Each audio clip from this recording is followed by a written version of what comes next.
voin hi voin zan September ni khat sang ni som ni le pani zandar kwa velania tuna hian Maubok Local Council ten Maubok le loi pu inkar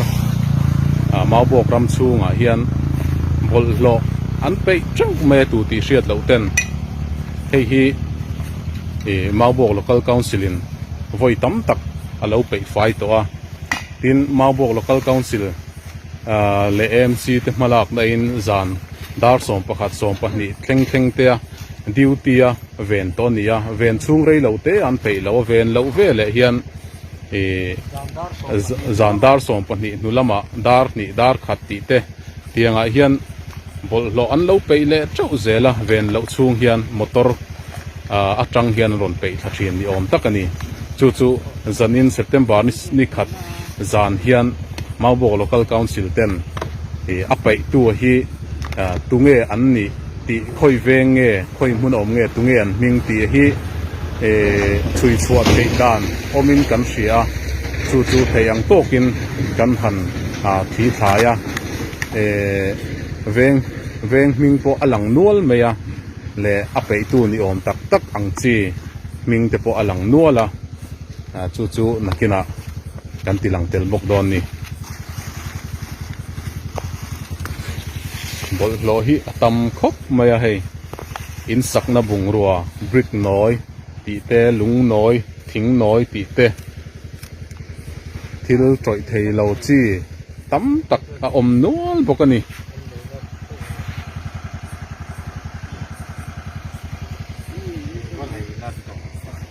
tuna han kan local council member chairman te vice te kan treasurer ho te in tuna hian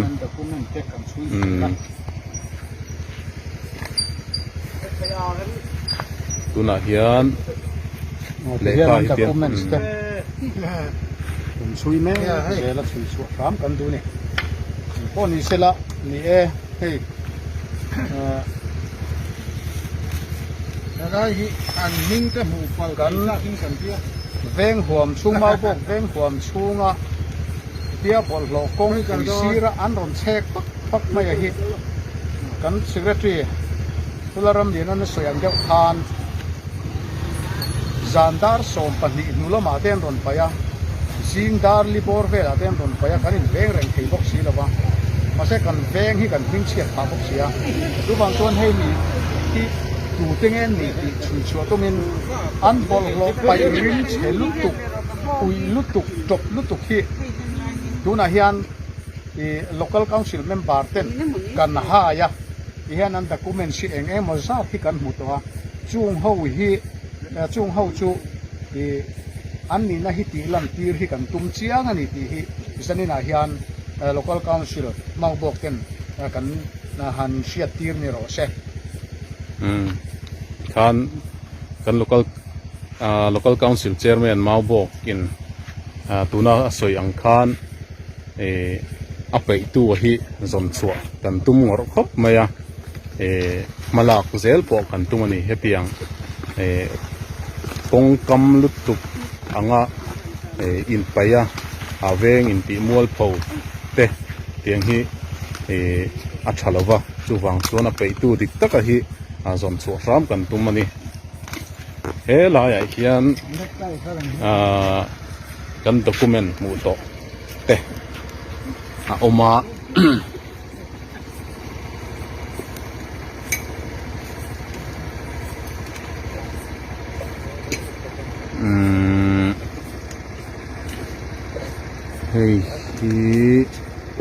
hei chu minga in ziak chia lawa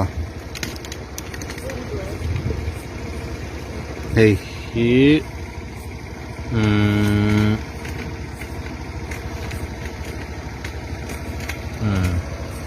lalfak zuali loi pu ain tia lekha hian hei hi tui bil pek na receipt le bil lekha ani chuan hei hi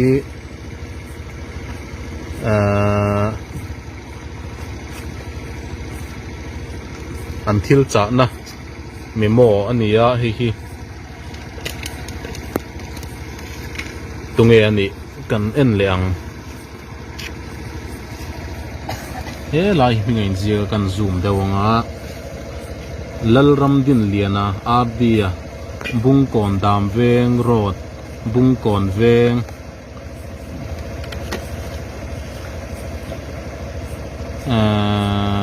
vanlal rema building ain ti ni chuan hei hi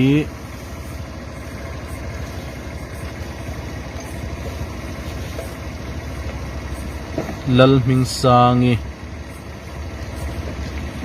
vanapa section maubok dam veng near Baptist Church ain ti bok chuan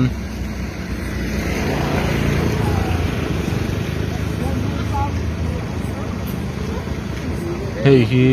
ruati pachuaw chaltlang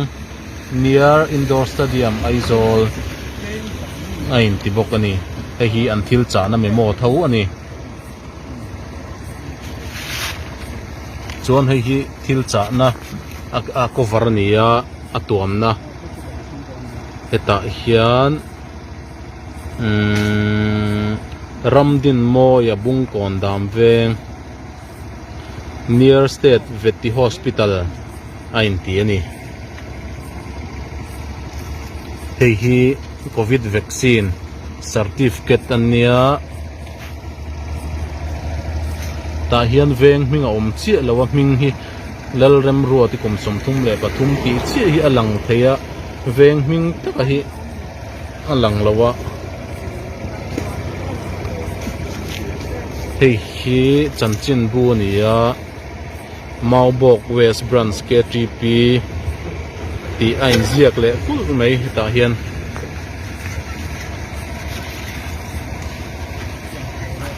khang zong khatuna kan document mu thei chulani ria kan han zong le charanga ti hian a hal thei a hal ral thei ang hi kan hal ral chho zelanga kan local council member te an fakom tak zet ani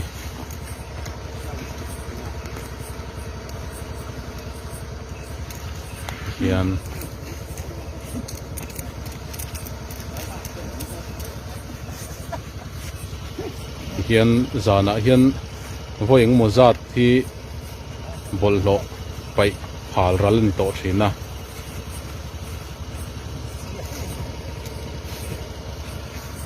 anu rei lo te anga yang bokin anga ya bok an ron pe le thina ni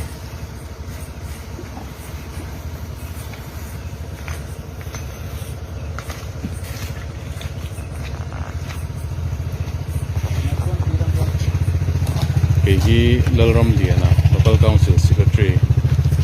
kani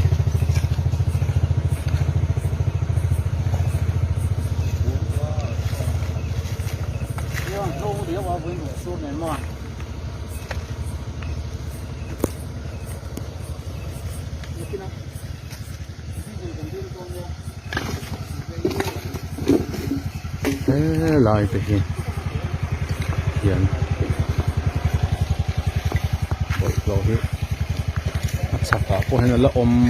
chu oni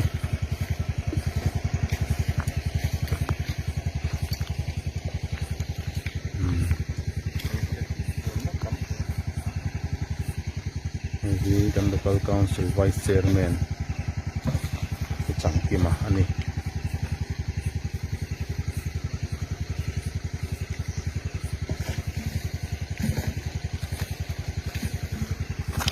chuan hei hi kong pui an tak ani a kong lun lai tak ani